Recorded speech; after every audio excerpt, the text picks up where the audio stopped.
¿Sabías que 1 de cada 5 mujeres y 1 de cada 13 varones fueron víctimas de abuso sexual en la infancia? ¿Que el 80% de los abusos son intrafamiliares y que los abusadores son un 95% hombres, pero que sin embargo el sistema judicial nos sigue tratando de violentas y manipuladoras a las mujeres? Mi nombre es Laura Osust y hoy en Modo Glitter vamos a hablar del inexistente síndrome de alienación parental. El abuso sexual en la infancia es una forma más de violencia de género y es un delito que mayormente está invisibilizado, y que quienes luchan por los derechos de estos niños son las madres protectoras. Estas mujeres, que en muchos casos también fueron víctimas de violencia machista, se enfrentan al denunciar a un sistema judicial patriarcal que las violenta y las hostiga, en vez de perseguir a los abusadores. Además, el sistema judicial continúa violentando a las niñas porque ellos no son escuchados. Aquí entra en escena la íntima relación entre jueces machistas y los violentos, el SAP, la figura del síndrome de alienación parental, o como lo llaman las grandes activistas por los derechos de niñas y mujeres, inexistente síndrome de alienación parental. Esta es una herramienta que utilizan los abusadores para defenderse. ¿En qué consiste? La teoría del falso SAP fue inventada por Richard Gardner, un psiquiatra estadounidense que fue un confeso pedófilo. Gardner ha afirmado: la sexualización de los niños puede tener propósitos recreativos, y que en la actualidad el niño abusado es considerado generalmente víctima, a pesar de que el niño pueda iniciar encuentros sexuales seduciendo a un adulto. Se te pone la piel de gallina al pensar en estas declaraciones, pero tengamos en cuenta de que muchos de quienes están en contra de la interrupción del embarazo en casos de violación de menores sostienen que estas niñas sedujeron a los adultos, o en los casos de femicidio de menores se las sexualizan las fotos que publican. Ahora bien, el falso SAP hace magia machista y convierte a la víctima en victimaria y al denunciado en víctima. ¿Cómo? Acusando a las mujeres de manipular a los chicos, llenándoles la cabeza contra el abusador, haciéndoles creer que sufrieron un abuso y para poder conseguir un beneficio.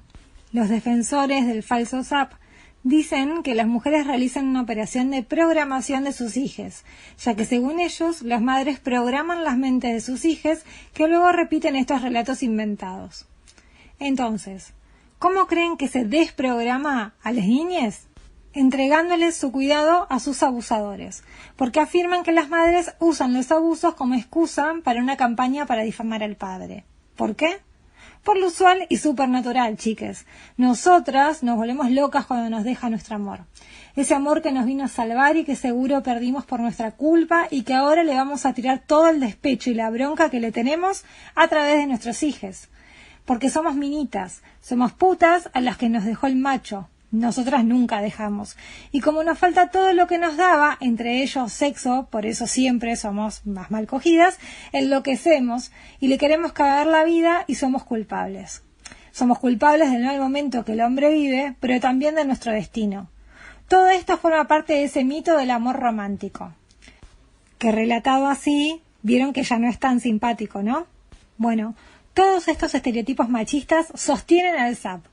¿Pero qué opina la ciencia? El inexistente síndrome de alienación parental fue desestimado por la comunidad de la salud mental y carece de aval científico. En 1996, la Asociación Americana de Psicología concluyó que no había evidencia de ningún tipo que avalara el supuesto síndrome. Pero no solo eso.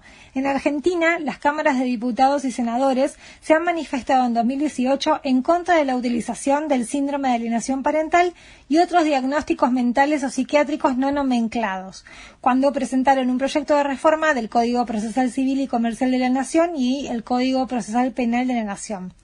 En su fundamento se afirma que actualmente los argumentos derivados del SAP son utilizados en intervenciones clínicas, jurídicas y o judiciales para desestimar el relato de los niños y niñas y adolescentes que han sufrido maltrato en general y sobre todo abuso sexual infantil, siendo el relato de los mismos muchas veces una prueba fundamental y en ocasiones la única para develar situaciones aberrantes como las mencionadas. Y se pone en evidencia, de esta manera, la revictimización de las víctimas. Sin embargo, siguen paseando por los medios abogados y psicólogos que hablan livianamente del tema, dándolo por real, estigmatizando a las madres y sus hijas y perpetuando su tortura. El falso síndrome de alienación parental es una de las grandes mentiras del patriarcado que sigue violentándonos. Por eso nos parece sumamente importante sacarle la careta a este mito. Para eso, en Modo Glitter, hablamos con Liliana Hendel, psicóloga y periodista feminista, integrante de la Red Internacional de Periodistas con Visión de Género en Argentina, autora de Violencias de Género, Las Mentiras del Patriarcado e incansable luchadora contra el falso SAP. Hola Liliana, muchísimas gracias por participar de Modo Glitter. Queríamos hablar un poco del síndrome de alienación parental. ¿Es el SAP una respuesta del sistema judicial machista a no poder aceptar el abuso sexual infantil por parte de varones? ¿Por qué decimos que es una forma de tortura? El inexistente síndrome de alienación parental es una construcción teórica de un pedófilo y ha sido rápidamente instrumentada por un sistema judicial patriarcal, misógino, profundamente machista. Es la reacción a el cada vez más fuerte movimiento de mujeres en el mundo. Pero curiosamente, como señalan algunos estudiosos, tiene más fuerza en aquellos países donde el movimiento de mujeres y los feminismos tienen mayor potencia. El inexistente síndrome de alienación parental es un instrumento de tortura, en primer lugar, para los niños y las niñas y, en segundo lugar, para las madres protectoras. Está al servicio de negar toda forma de violencia, pero sobre todo los abusos sexuales en las infancias. Y es una tortura porque obliga a las criaturas a convivir con quien los está abusando, es decir, a perpetuar el abuso, e impide que las madres protectoras, que se dan cuenta de lo que sucede y que les creen a sus hijas e hijos, no puedan hacer absolutamente nada. Quedan impotentes, desarmadas, acusadas por el sistema, muchas veces encarceladas, sin poder proteger a sus hijas e hijos. Si alguien conoce mayor tortura que esa, por favor, me lo cuenta. Yo, personalmente, creo que no hay más tortura que ver delante de tus ojos cómo torturan a tu hijo, cómo lo dañan, cómo lo lastiman, cómo lo violan, y no poder hacer absolutamente nada. Vemos muchos casos en que el sistema judicial es bastante hostil con las niñas. ¿Son las niñas escuchados en los procesos de revinculación forzada? La estructura del inexistente síndrome de alienación parental marca diferentes pasos. Es todo un combo y entre esos pasos hay que leer a Gardner para ver cómo lo pensó él y un excelente libro de hace ya varios años de Sonia Vaccaro que se llama El pretendido síndrome de alienación parental. Aquí lo llamamos inexistente. Y uno de los puntos tiene que ver con las vinculaciones forzadas, que aquí se han denominado revinculaciones. Pero no hay revinculación con alguien con quien nunca hubo vínculo.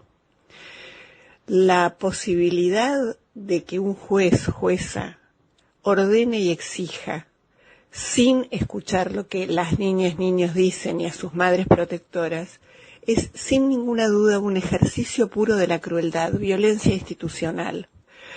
A pesar de que existe la Convención de los Derechos de Niñas, Niñas y Adolescentes, el sistema no escucha a las criaturas y cuando las escucha no les cree, porque lo que dicen es que sus mamás han inoculado, manipulado ideas en sus cabezas de modo tal que las infancias están repitiendo ideas que sus madres han inoculado, casi como un dibujo donde la cabeza de una criatura es un pote vacío y las mujeres malísimas ponen allí, como quien pone una semilla, ideas horribles y escenas de violación que nunca existieron, que luego los niños repiten en los tribunales. Por lo tanto, el sistema no le cree a los pibes y a las pibas y tampoco les cree a las madres protectoras.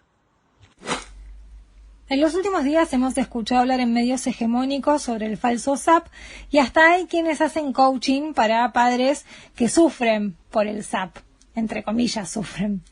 ¿Por qué se sigue instalando desde los medios la creencia cultural de que ante un abuso el padre es inocente y que la madre es la mala, manipuladora y loca? Como en muchos otros temas, se reproducen ciertas ideas, como por ejemplo, salvar 2 vidas, un eslogan que logró instalarse con fuerza entre los grupos más conservadores. En realidad, cuando uno hace las estadísticas reales e investiga, más allá de estar o no a favor de la legalización del aborto, lo que las cifras muestran es que no salvan 2 vidas. En realidad muere una mujer gestante y nunca termina de nacer adecuadamente una criatura en gestación. Con el mismo criterio que una mujer manipuladora miente, es despechada, es celosa, es el estereotipo de una mujer en la sociedad patriarcal. Santas o putas, cuando no somos putas, somos santas. No hay ninguna posibilidad intermedia, ningún claroscuro. Las discusiones a veces son realmente discusiones que no son insostenibles, porque no hay manera de demostrar para este sistema patriarcal, digo y digo no solo en la Argentina, este sistema patriarcal en la mayoría de los países del mundo, donde las sociedades aún son muy patriarcales. Este sistema, decía, parte de la premisa de que las mujeres debemos ser frágiles y que debemos estar pendientes del amor de un varón, que si nos abandona, nos enloquecemos y somos capaces de las peores tropelías. Inventar abusos donde no los hay, por ejemplo.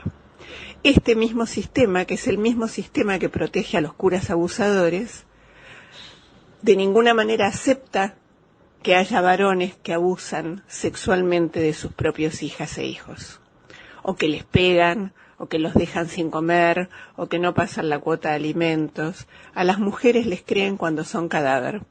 Entonces sus denuncias cobran una relevancia que mientras están vivas no tiene. Aparte de la reproducción misma del sistema machista, ¿hay una industria de profesionales que hace negocio con eso? Siempre alrededor del dolor humano hay una industria que lucra con eso. Sucede en absolutamente todas las áreas. Y también hay una enorme cantidad de profesionales militantes, comprometidos, éticos, que se juegan, que la pelean, que enfrentan a las cortes y a los tribunales y a los juzgados, muchas veces sin poder cobrar los honorarios que les corresponden. Y esto lo aclaro porque es cierto que hay una industria que hace de las denuncias de las mujeres y de sus peripecias un gran negocio. Y también es cierto que en cada lugar encuentran profesionales que les tienden una mano mientras pueden, porque tampoco podemos pretender que los profesionales trabajen eternamente solo como militantes. Más allá de las industrias que lucran alrededor de los temas, en este caso tan judicializados como el inexistente síndrome de alienación parental, que por otro lado solo existe en la justicia, en la medicina no existe, y un síndrome se supone que es un cuadro médico. Pero lo que me interesa remarcar es que más que aquellos que lucran o que intentan lucrar, me preocupa infinitamente más los organismos del Estado que fueron creados al servicio de la protección de derechos, con funcionarios en todo el país que cobran un sueldo por ese trabajo y que sin embargo incumplen con su tarea. La verdad es que es muy desesperante saber que CENAF, por ejemplo, que en su momento el Consejo Nacional de las Mujeres, en sus diferentes etapas, que los organismos de protección de las infancias en las provincias, que los servicios locales y zonales, todos esos organismos del Estado, todos esos organismos que deberían proteger a las y los niños, no lo hacen, mayoritariamente no lo hacen. A veces, como decía antes, encontramos alguna persona que hace que un expediente camine o que recibe a una criatura amorosamente y la escucha, pero en general son entes solitarios dentro del sistema, repudiados por el propio sistema. Un juicio puede tardar años y un niño seguirá siendo abusado durante años hasta que el juicio termine. Esto es una aberración. Más allá de la violencia del macho que abusa, de verdad creo que es muchísimo más grave y más infame el sistema judicial y los organismos del Estado que incumplen con sus deberes de funcionarios públicos e incumplen las promesas que hacen al momento de asumir. ¿Qué estrategias podemos implementar para deslegitimar y erradicar la creencia de que el hombre es víctima? ¿Cómo podemos enfrentar y desarmar esos discursos que siempre responsabilizan a las madres? Me he preguntado muchas veces cuáles son las estrategias que se pueden implementar, qué capacidad tengo como ciudadana, qué poder tengo como periodista. Y tenemos que desacostumbrarnos de la idea de que solo podemos hacer cosas cuando ni una menos salimos en cientos de miles a las calles de todo el país, que por supuesto eso es profundamente contundente, movilizador y modificador de paradigmas y de esquemas. Mientras tanto, creo que cada piedrita que tiremos a un lago genera un efecto que nosotras mismas desconocemos. Lo que con toda seguridad no debemos hacer cuando sabemos de una situación donde una mujer y sus niños están siendo victimizados es callarnos. Ponernos del lado de las víctimas siempre es una premisa de una persona que intenta vivir con ética. El periodismo tiene mucho que hacer en relación a esto, y el programa de Fantino lo mostró. Hubo todo un programa con una abogada, con un psicólogo, con un abogado que es panelista, con un conductor y con un opinólogo como Luis Ventura, hablando acerca de las denuncias falsas, hablando acerca del síndrome, hablando acerca de cómo las madres, ellos decían madres y padres, pero todo el mundo tiene claro que en realidad se dirigen a las mujeres alienantes, hablaban de alienantes y alienadoras. Creo que salir a responder como ciudadanía, usar los correos de electores de los municipios, de las provincias, de la nación, exigirle a las defensorías que actúen cuando tienen que actuar, tocar la puerta de los organismos que deben cuidar los derechos de las personas, aunque no seamos perjudicadas nosotras en primera persona. Ser testiga de una situación te da dos opciones en la vida. Para algunas personas hay dos opciones en la vida. Para otras hay solo una, que es ser la voz de la víctima. Lo dije antes, una piedrita en un lago. Nunca se sabe. Así pasó por Modo Glitter la voz de Liliana Hendel, psicóloga y periodista feminista, integrante de la Red Internacional de Periodistas con Visión de Género en Argentina, autora de Violencias de Género, Las Mentiras del Patriarcado e incansable luchadora contra el falso SAP.